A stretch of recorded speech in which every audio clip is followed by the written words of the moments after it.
You've probably had the thought. You're standing in line at a taco truck or a gourmet grilled cheese window, watching one person take orders, one person cook, a line of people paying $8, $9, $10 a plate, cash and card both moving fast. And you think, this has to be one of the best margins in food service. No rent, no dining room, no 30-person staff, just a truck, a griddle, and profit. That math is wrong. Not a little wrong, structurally wrong. A food truck doesn't eliminate a restaurant's biggest costs. It trades them for a different set of costs that are smaller individually, but harder to predict, harder to control, and in some ways more dangerous because they don't show up as one line on a spreadsheet the way rent does. Understanding why reveals something that applies far beyond food trucks.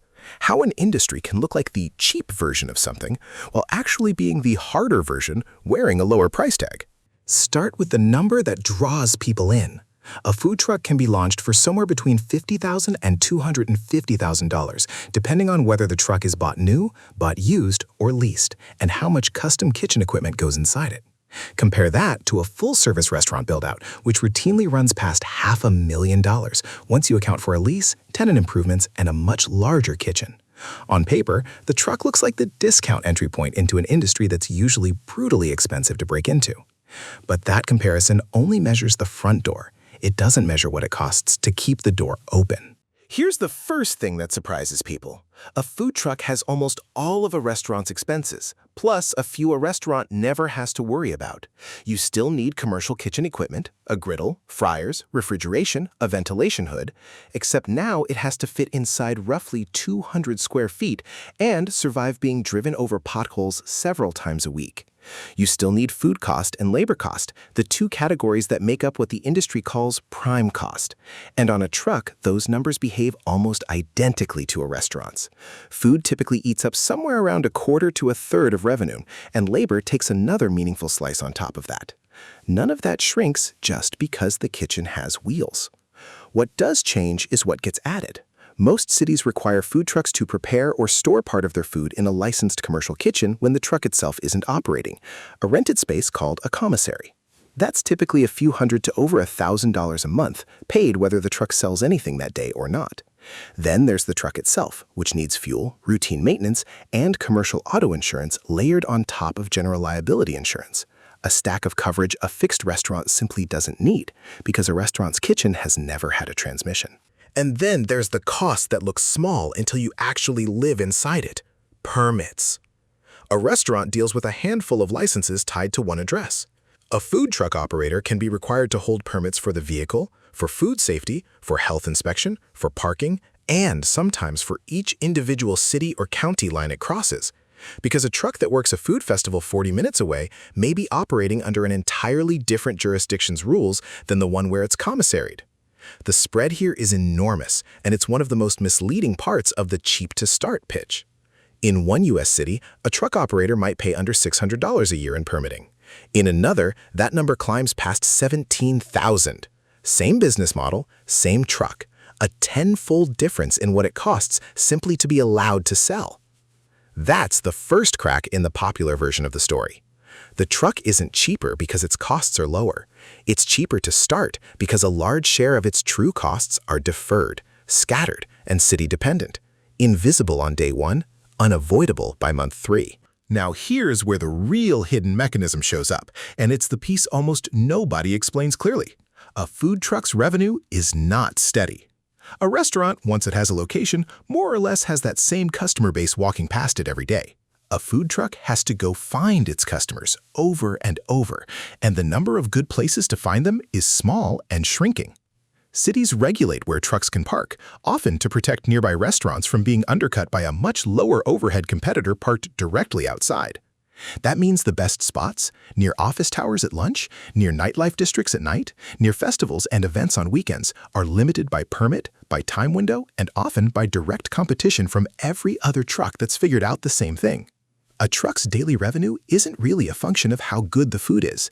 It's a function of how good the spot is, multiplied by how many other trucks are trying to work that same spot that day. Two trucks with identical food quality can have wildly different years purely based on which 15 locations they were able to lock in. This is the part that reframes everything. The truck isn't really in the food business, it's in the logistics business, and the food is the product it happens to deliver once the logistics work out. The operators who survive long-term are rarely the ones with the most creative menu. They're the ones who treat location scheduling, permit compliance, and route planning with the seriousness of a delivery company, because that's functionally what determines whether the truck breaks even that week. That reframing also explains a number that looks healthy but often isn't. Reported industry-wide net profit margins for food trucks tend to land somewhere in the 6 to 10% range. That sounds respectable, but it's an average across trucks that are working good, permitted, high-traffic spots most of the week. It isn't a guarantee, and it hides enormous week-to-week volatility. A restaurant with a fixed address can have a slow Tuesday and still make some money because the lights are on and someone will wander in. A food truck with a slow Tuesday, or a rained-out Saturday market, or a mechanical breakdown on the one day it had a great parking permit doesn't get that day back. The revenue for that specific day simply doesn't exist. There's no walking past to catch it later. That single fact that a bad day for a food truck is often a zero, not a discount, is what triggers the chain reaction that ends a lot of these businesses. It starts innocently. A new operator opens with real enthusiasm and a strong menu, and for the first few months, curiosity and social media buzz bring in customers regardless of location quality. That initial traffic can mask a location problem that hasn't been solved yet. Then the truck settles into its actual permitted routine, the spots it's realistically allowed to work, at the hours it's realistically allowed to work them. And revenue drops to what the location genuinely supports, which is often lower than the honeymoon period suggested. At that point, an operator under margin pressure has very few levers to pull. Rent isn't one of them because there isn't a lease to renegotiate. So the two levers left are the same two that make up prime cost: food and labor. Cutting food cost usually means smaller portions, cheaper ingredients, or a narrower menu, all of which a regular customer notices almost immediately, because food trucks live and die on repeat customers who know exactly what a portion looked like the first time they bought it. Cutting labor usually means the owner works more of the shifts personally, which keeps the books balanced but accelerates burnout. And burnout is one of the most commonly cited reasons operators give for eventually closing. Either cut, pulled hard enough, quietly damages the thing that got the truck it's following in the first place. Quality slips a little, consistency slips a little, and a slightly worse product working a slightly worse parking spot is a business that's now losing on both sides of the equation it needs to win. Layer onto that the mechanical risk that's unique to trucks. This is a kitchen sitting on a vehicle, and vehicles break down. A blown alternator or a failed refrigeration compressor doesn't just cost money to fix. It takes the entire revenue-generating asset off the road, sometimes for days, during which every fixed cost from the commissary rental to the insurance premium keeps running with nothing coming in to offset it. A restaurant with a broken piece of equipment can often patch around it and keep the dining room open. A food truck with a broken truck has no dining room to fall back on. The truck is the business. This is why the failure pattern in food trucks tends to look less like a single dramatic collapse and more like a slow squeeze. A strong opening, a location reality check, a round of cost-cutting that quietly erodes the product, a mechanical or seasonal shock that the thinner margins can't absorb, and a closure that, from the outside, looks sudden but was actually building for months. The clearest way to see how this plays out, both the upside and the limits of it, is the story that essentially created the modern gourmet food truck category in the first place. In November 2008, in Los Angeles, chef Roy Choi and business partner Mark Mangera launched a truck called Kogi BBQ, serving Korean short-rib tacos for a couple of dollars each out of a converted step van parked late at night outside a Hollywood nightclub. The timing mattered as much as the food. The country was in the middle of the 2008 financial crisis, and that downturn turned out to be an unlikely incubator for trucks like this one. Trained chefs and laid-off restaurant workers had real culinary skill and almost no capital, and a truck was one of the only ways into the industry that didn't require a landlord's approval or a six-figure build-out loan. Kogi's first weeks were rough, parking in different spots and not finding customers. The turning point was almost embarrassingly low-tech. The team started giving free samples to club bouncers, whose word-of-mouth recommendations to people leaving the clubs at 2 a.m. started building the first real crowds. From there, Kogi did something no food truck before it had really done at scale. It used Twitter to announce where the truck would be parked each night, turning the truck's location, historically its biggest weakness, into part of the appeal. People weren't just buying tacos. They were chasing a truck around the city, and that chase became the marketing. Within months, Kogi was serving hundreds of pounds of meat a day across several stops. Newsweek called it America's first viral eatery. By 2010, Roy Choi became the first person to win Food & Wine's Best New Chef Award for a food truck cook, a recognition that had never gone to someone without a fixed restaurant kitchen.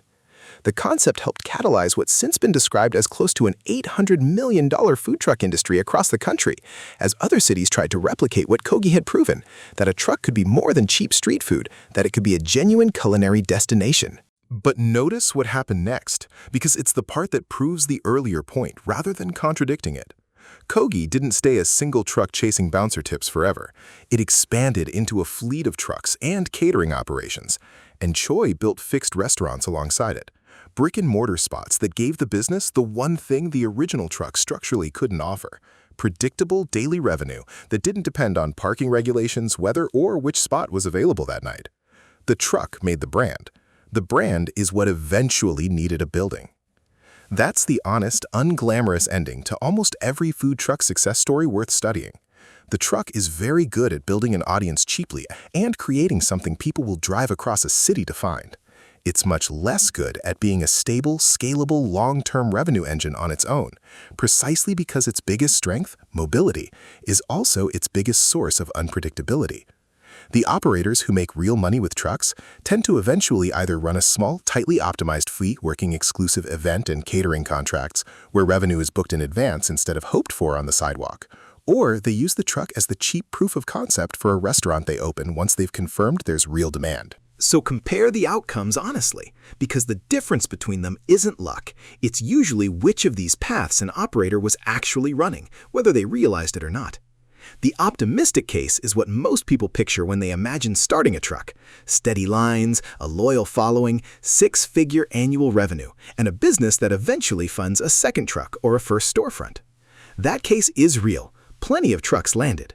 The realistic case for a solidly run truck looks more modest: a working owner-operator income, thinner than restaurant ownership fantasies suggest, earned through long hours, careful cost control, and a genuine mastery of permitting and routing, with profit margins in the high single digits rather than anything spectacular. And the failure case, which happens often enough to be the median outcome rather than the exception, looks like the squeeze described earlier: a strong launch, a location reality check, corner cutting, a shock the business can't absorb, and a closure within the first year or two. So go back to the assumption at the start. A food truck looked like a cheap restaurant: lower cost, lower risk, faster path to profit. It isn't that.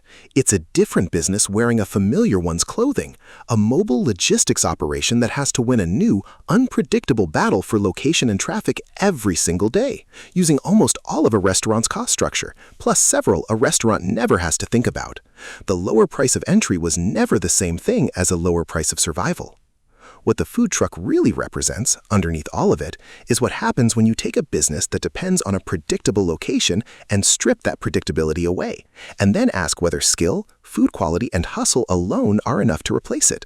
Sometimes they are. Often, they're not quite enough on their own, which is exactly why the trucks that make it tend to become something else: a fleet, a catering company, or eventually a restaurant with an address.